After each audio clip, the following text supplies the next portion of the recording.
This is really easy to see how a rubber mold is made because it's so big.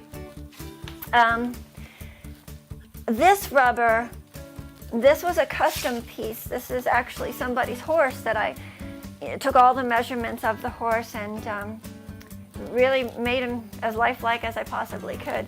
And then the original clay sculpture stood upright, and that's how I made this mold. I made this mold as the sculpture was standing upright, and she wanted them on a couple columns for the entrance of her home. So that's why they they're just kind of like chopped off there, and then they've got the plate on the bottom. But so this rubber was once liquid, and then I brushed it all over the original clay.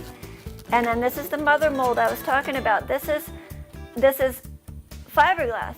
The beauty of this, when you have a big piece like this, well, first of all, you can actually pick it up. If this was a plaster mother mold, this would be very hard to handle.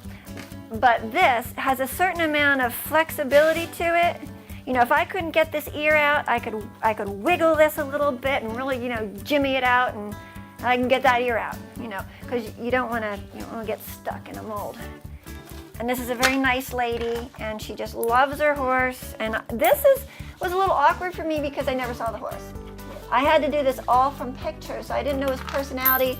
I do know she loved him very much, and that's always so difficult because often when people are so madly in love with their horses, they think they're the black stallion, and like it's this little weedy thing, But this is very true to, his name is Joey, this horse, and he's a lovely horse, and he moves really, really nice. He kind of moves like a dressage horse even. And I don't remember his breeding. I don't remember what he was, but he was gray. This sculpture, we did a gray mottled patina on it, and it turned out really beautiful. Very artistic, not the normal ferric nitrate, which is that bronze that you see most horse art.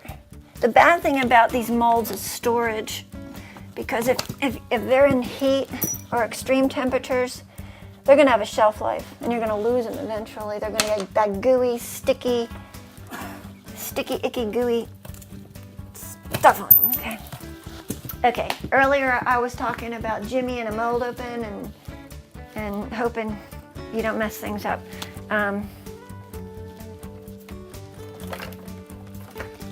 was actually commended at the foundry for having the patience to do this mold correctly. Now this is where I can show you, we actually peel the rubber off of the wax, and then you don't damage the wax. And if the mother mold, this is the mother mold, if this comes off easy, just like it just came off real easy, well, then it would have been like that, right? Then, okay, let's say your wax casting is in here, the wax sculpture. Then you just make sure you peel it off easily, you see, and then you don't have any damage. The least damage to your wax, the better, because then that's less cleanup on your part.